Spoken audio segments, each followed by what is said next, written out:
नमस्कार, स्वागत है आप सभी का सीएनबीसी आवाज पर। भारतीय बाजारों में आज मुनाफा वसूली, आज एक्सपायरी का दिन और इस एक्सपायरी के दिन आप देखिए 17,445 के लेवल्स को निफ्टी ने छुआ, लेकिन फिर ऊपरी लेवल से फिसला है। 17,373 के लेवल, 76 अंकों की गिरावट निफ्टी में। निफ्टी बैंक 10 पॉइंट नीचे 4686। आज तो मिड कैप भी शांत है, 20 अंकों की हल्की गिरावट देखने को मिल रही है। एडवांस डिक्लाइन रेशियो भी ज़्यादा कुछ नोटवर्दी है नहीं, 1:1 का ही आलम बना हुआ है। कुछ स्टॉक स्पेसिफिक एक्शन ज़रूर देखने को मिला है आज। सीमेंट कंपनियों में थोड़ा सा इंटरेस्ट लौटा है। साथ ही साथ आप ध्यान दें तो कोल इंडिया, ऑटो में हीरो मोटोकॉर्प, जहां पर बिक्री के आंकड़े दरअसल अच्छे आए हैं, वो स्टॉक्स अभी भी रैली कर रहे हैं। बैंकों में अगर आप नोटिस करेंगे तो आईसीआईसीआई, इंडसइंड जैसे काउंटर्स में खरीदारी का इंटरेस्ट अभी भी कायम है। State bank of India flat है, लेकिन हल्का पॉजिटिव टिक के साथ। एक्सिस बैंक में हाउएवर मुनाफा वसूली के अंश देखने को मिल रहे हैं। तो मार्केट में कुछ खास ऐसे आतिशबाजी हो नहीं रही है। अब अनफॉर्चुनेट ये है कि एक्सपायरी वाला एक्शन आजकल पूरा बुधवार में शिफ्ट हो चुका है और फिर हम थर्सडे को यही धीमी धीमी चाल देखते हैं मार्केट की तरफ से। तो हमारे जानकारों के रिटर्न्स क्या बने हैं वो पहले आपकी स्क्रीन पर आ जाएंगे, फिर बात होगी कि यहाँ से आगे आज के लिए क्या रणनीति ये लेंगे। तो पहले रिटर्न्स आपकी स्क्रीन पर, और सामित चौहान लीडरशिप पोजीशन में 11%, 11.5% रादर रिटर्न्स इनके। प्रदीप होचंदानी, इनको अब आगे कंपटीशन अच्छा देंगे, 9.45% तक के रिटर्न्स इनके। और अरुण कुमार मंत्री है 3% तक के रिटर्न्स के साथ। आपके लिए 3 टॉप ट्रेड्स लेकर आते हैं जो हमारे जानकारों ने आइडेंटिफाई किए थे। परसों दिया था समित ने गॉडफ्रे फिलिप्स, उस स्टॉक में लगभग 3% तक के रिटर्न्स इनके बने हैं।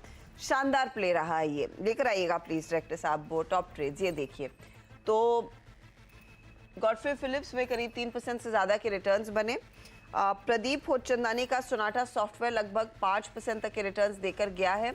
और सीसीएल प्रोडक्ट नहीं, ये क्रॉम्पटन ग्रीव्स होना चाहिए जो आधे % तक के रिटर्न्स देकर गया। सीसीएल प्रोडक्ट्स इनका कल आई थिंक प्रॉफिट बुक कर लिया था अरुण ने। ये फिलहाल ट्रेड्स हैं। चलिए आज के लिए लेकिन स्ट्रैटेजी क्या रहेगी वो पहले समझते हैं।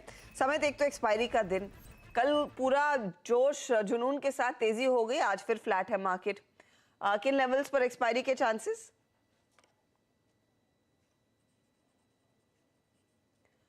समित, यस हर्षदा, मैं पूछ रही हूँ किन लेवल्स पर एक्सपायरी के आसार दिख रहे हैं?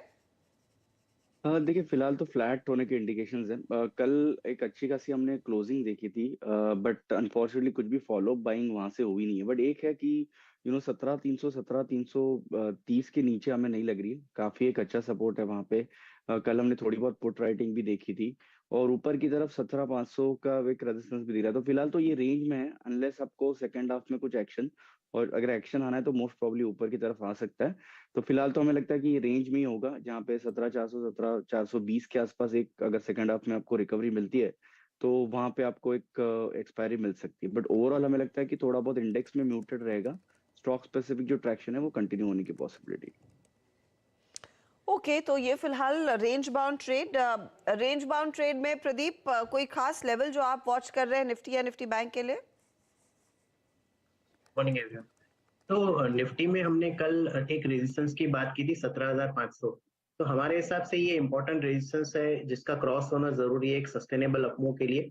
तो जब तक ये नहीं क्रॉस होता तब तक निफ्टी पे हम अभी भी थोड़ा कॉशियस आउटलुक रखेंगे। बैंक निफ्टी हमारे हिसाब से रिलेटिवली स्ट्रांग है, इसने अपने जो अर्ली चार्ट्स पे इंपॉर्टेंट हर्डल थे वो क्रॉस कर लिए।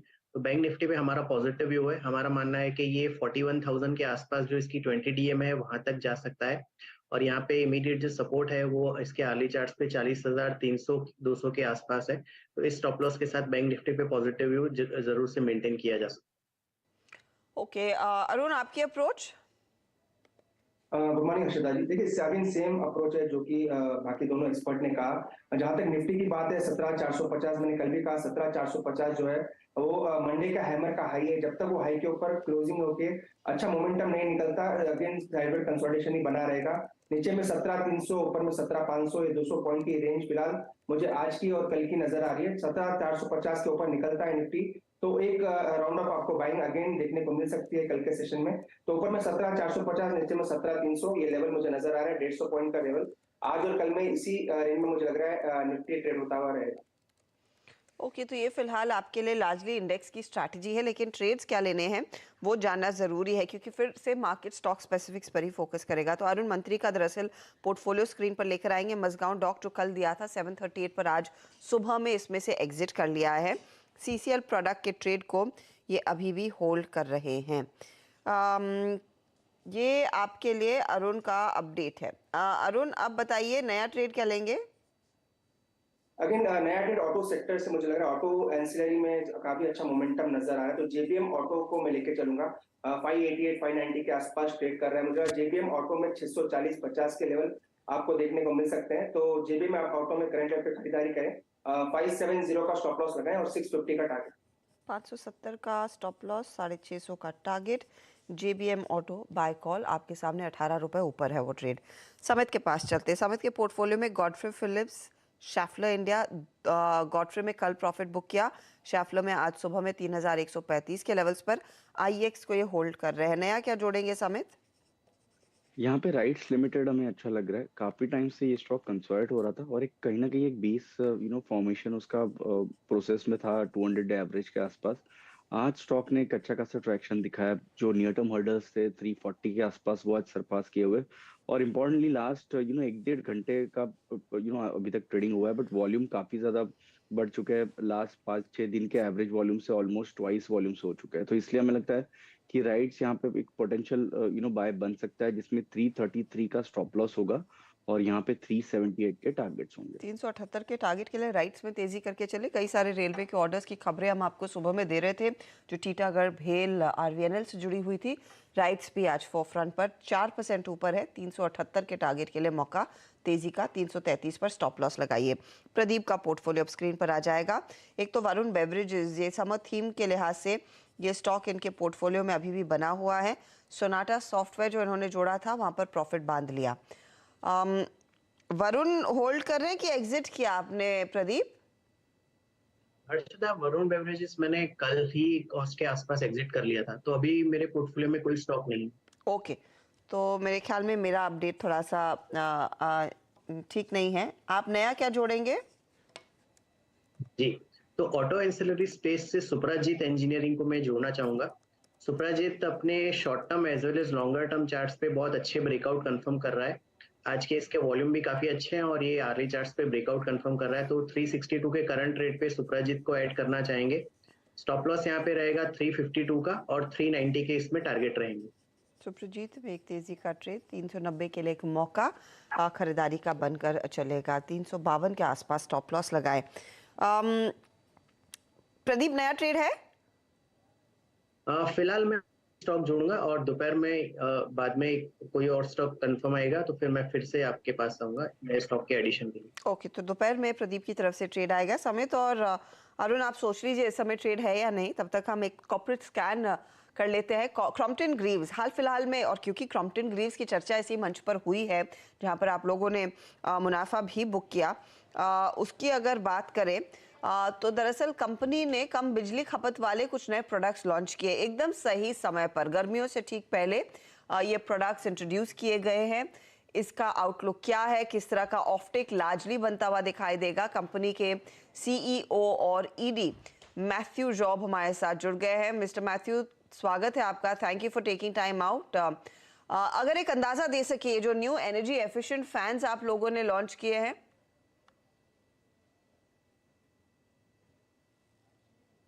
एक्चुअली जो सीलिंग फैंस हैं वो एक आम हाउस होल्ड की इलेक्ट्रिसिटी कंजम्पशन का रफली 15% होता है, 15%। तो जो भी इलेक्ट्रिसिटी बिल आता है उसका रफली 15% होता है on fan energy consumption. So assume that एक महीने में एक बिल आता है 3,000 रुपए का, तो रफली 500 रुपीज ऑफ दैट इस फैन का कंजम्पशन है। जो 1 स्टार फैन है उसको यूज करने से रफली 30% का एनर्जी बिल कम होता है। तो एक्चुअली आप देखेंगे तो एक फैन 1 स्टार फैन यूज करने से साल में करीबन 850 रुपए का सेविंग होता है। अगर कोई भी घर में 4 फैन है तो वो करीबन 3,400 रुपए का सेविंग होता है। ऑलमोस्ट एक साल में 1 महीना का इलेक्ट्रिसिटी बिल कम हो गया। वो इफेक्ट है ये शिफ्ट का। अब ये भी अब सोचना चाहिए कि हमारी इंडिया में रफली 60 करोड़ फैन लगे हुए हैं, अगर उसका 10% भी हम लोग अपग्रेड करने में सफल हुए तो जो इम्पैक्ट है इसका जो पावर सेविंग पे या एनवायरनमेंट पे, वो तो बहुत सब्सटेंशियल इम्पैक्ट रहेगा। तो इफेक्टिव प्रोडक्ट और पावर सेविंग भी होगी। अच्छा, क्योंकि अब हम गर्मियों में लगभग उतर ही गए हैं। आज मैं वो अपडेट भी पढ़ रही थी कि मुंबई जैसे शहर में जो फरवरी का टेम्परेचर है वो औसत से करीब 3 डिग्री ज्यादा था।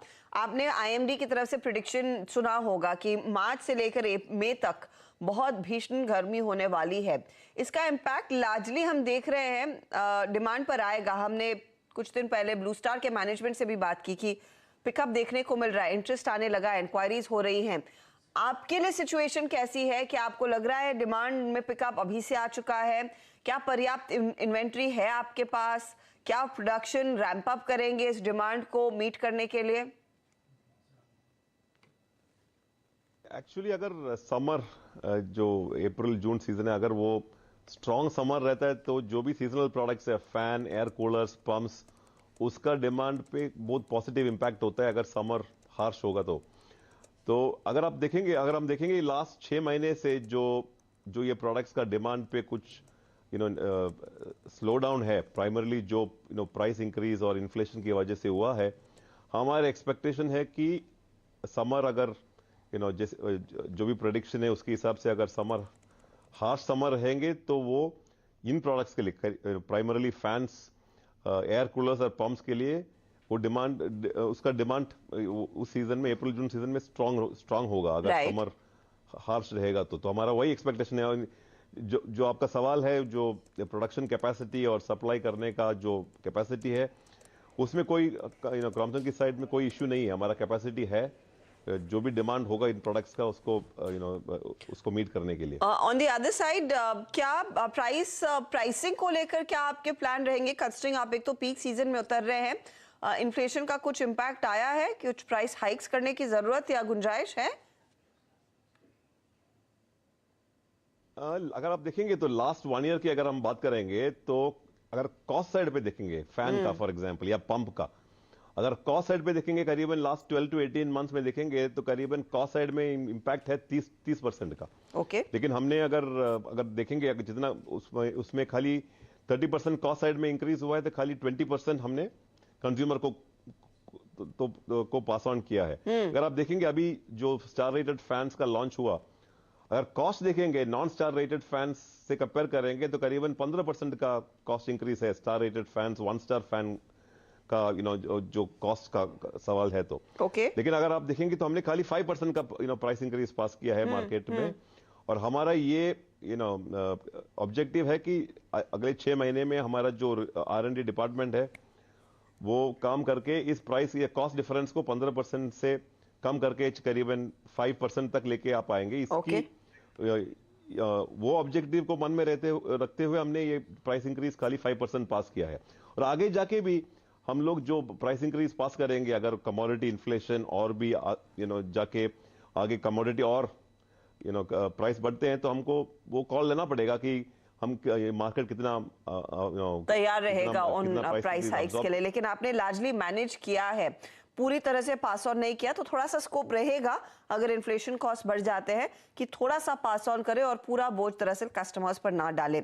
इनफैक्ट एक पीक सीजन में आप उतर रहे हैं, all the best. I am sure आगे हम आपसे भी बातचीत करेंगे एक रुझान लेने के लिए, perhaps in the middle of summer की स्थिति कैसी है। All the very best sir, specially इस नई रेंज के लिए। तो क्रॉम्पटन वो स्टॉक हमने देखा आज थोड़ा सा शांत है, लेकिन कल परसों अच्छी तेजी बनती दिखाई दी थी, 310 के आसपास ये ट्रेड।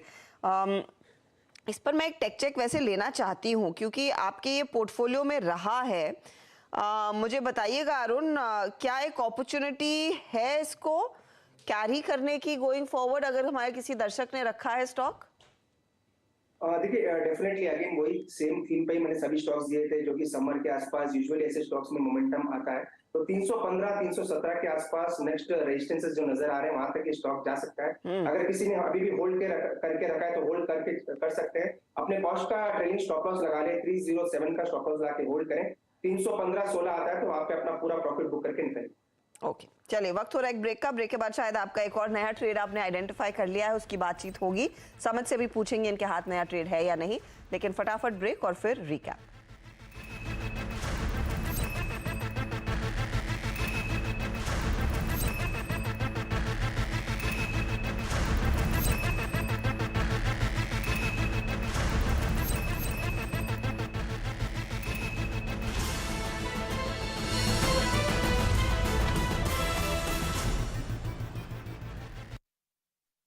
लड़की तेरा नाम क्या है, पूछने वाले पूछे तो बता तेरी पहचान क्या है। तेरा नाम गूंजेगा तो उठेगा एक तूफान, हिलेगी जमीन मचेगा घमासान। तेरा नाम गूंजेगा जब हर गली हर मकान में फैलेंगी तेरी बातें हर नुक्कड़ हर दुकान में। पीठ पे सजाए घूमेंगे तेरा नाम, देखेंगे फिर गेम तेरी छोड़ छाड़ के काम। सब पीठ पे सजाए घूमेंगे तेरा नाम, देखेंगे फिर गेम तेरी। यह है शुरुआत तेरी, अब हर जुबान पे होगी बात तेरी। देखिए पहला टाटा वुमेन्स प्रीमियर लीग 4 मार्च से जियो सिनेमा पर बिल्कुल फ्री।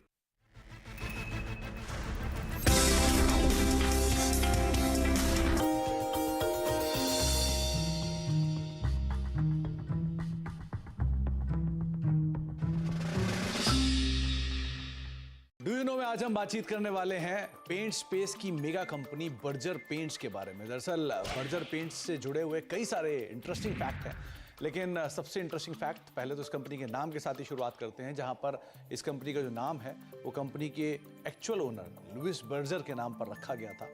262 साल पहले इस कंपनी की शुरुआत हुई थी और ये कंपनी जर्मनी से शुरू हुई थी और धीरे धीरे मल्टीपल एक्विजिशंस और मर्जर्स के थ्रू होते होते यहाँ तक की स्थिति में पहुंची है। इसके अलावा कुछ इंटरेस्टिंग फैक्ट में ये भी है कि ये दुनिया की 14वीं सबसे बड़ी पेंट कंपनी है, एशिया की 4थी सबसे बड़ी पेंट कंपनी है और भारत की दूसरी सबसे बड़ी पेंट कंपनी के तौर पर शुमार है और करीब करीब 15 से लेकर 20% के आसपास का मार्केट शेयर अपने स्पेस के अंदर कमांड करती है। हालांकि जो लीडर है उसका हाफ मार्केट शेयर है, लेकिन फिर भी कंपनी का एक स्ट्रॉन्ग मार्केट शेयर अभी भी कमांड करती है।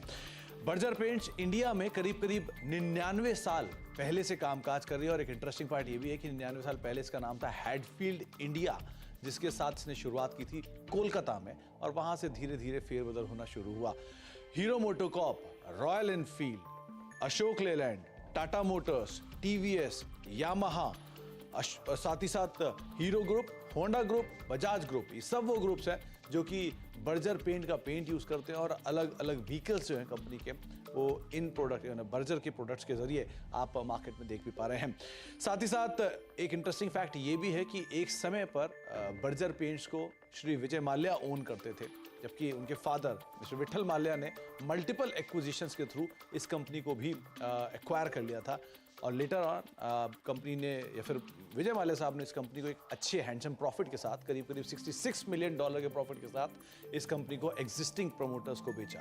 तो ऐसे मल्टीपल एक्विजिशंस एंड टेकओवर्स पिछले 99 साल की हिस्ट्री में बर्जर पेंट्स के अंदर आपने देखे हैं। साथ ही साथ बर्जर पेंट के साथ कुछ और इंटरेस्टिंग तथ्यों में से ये बांग्लादेश की सबसे पुरानी और साथ साथ सबसे बड़ी पेंट कंपनी के तौर पर शुमार है और करीब करीब 50% से ज़्यादा का मार्केट शेयर ये पेंट स्पेस में बांग्लादेश के अंदर कमांड करती है। एक इंटरेस्टिंग फैक्ट ये भी है कि नाइजीरियन स्टॉक एक्सचेंज पर पहली पेंट कंपनी अगर कोई लिस्ट हुई थी तो वो थी बर्जर पेंट्स और ये करीब करीब 50 साल पहले नाइजीरियन स्टॉक एक्सचेंज पर लिस्ट होने वाली पहली पेंट कंपनी बनी थी। तो कुछ interesting fact Berger paints related, लेकिन सबसे रोचक तथ्य कि ये दुनिया की 14वीं, एशिया की 4थी और भारत की दूसरी सबसे बड़ी पेंट कंपनी है। तो कुछ interesting fact Berger paints related, आगे भी कुछ और फैक्ट लेकर आते रहेंगे।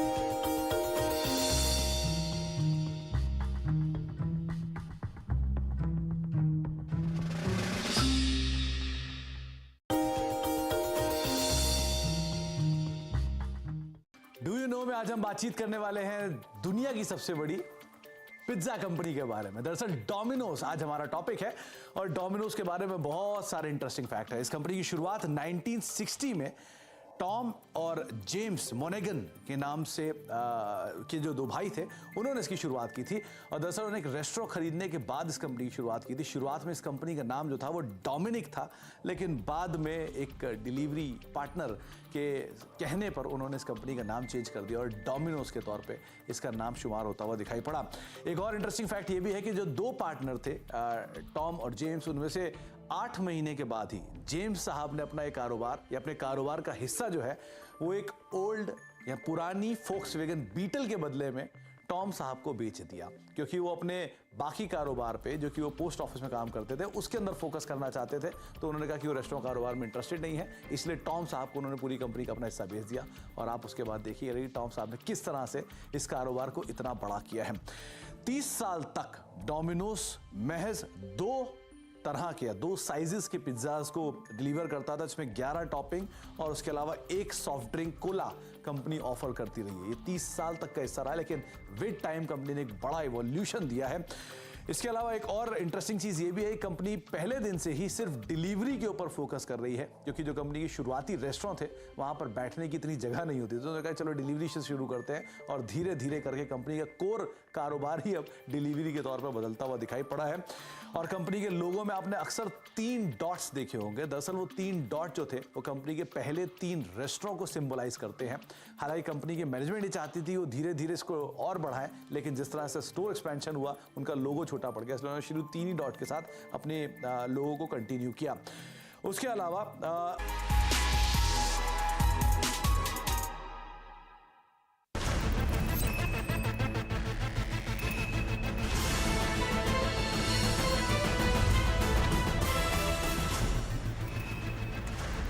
आप देख रहे खिलाड़ी नंबर 1, एक ट्रेड की जगह है और समित के पास एक ताजा ट्रेड है। IEX कैरी कर रहे हैं, राइट्स ऐड किया। आप समित बताइए अगला। देखिए गॉडफ्रे फिलिप्स यहाँ पे हम रीइंट्रोड्यूस करना चाहेंगे। ओवरऑल स्टॉक में स्ट्रेंथ है, तो इसलिए 1790 के स्टॉप लॉस से हम इसको बाय करने की सलाह देंगे और 1950 का इसका टारगेट होगा। 1950 का टारगेट, और ऑफ कोर्स ये री इंट्रोड्यूस हो रहा है स्टॉक आपके लिए, जहां पर क्लियरली आज मोमेंटम फिर बरकरार है 1.5% ऊपर, तो 1950 के लिए ये एक स्टॉक जहां पर एक ट्रेड लेकर चले। अरुण, आप एक और आइडेंटिफाई करके दोपहर में दे। प्रदीप भी सेकेंड हाफ में ही एक नया ट्रेड जोड़ने वाले हैं। चलिए आपके लिए फिर रिटर्न्स की स्थिति क्या है वो स्क्रीन पर लेकर आते हैं।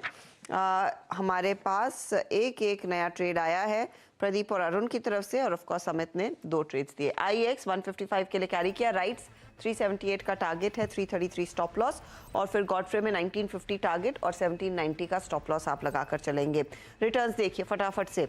IEX आधा % से ज़्यादा ऊपर, राइट ज़्यादा कंट्रीब्यूट नहीं कर रहा है, लेकिन गॉडफ्रे भी करीब 0.41% जोड़कर दे रहा है। फिर आते प्रदीप के पोर्टफोलियो पर। सुप्रजीत जोड़ा 390 का टारगेट है, 353 के आसपास आप स्टॉप लॉस लगाकर चलेंगे।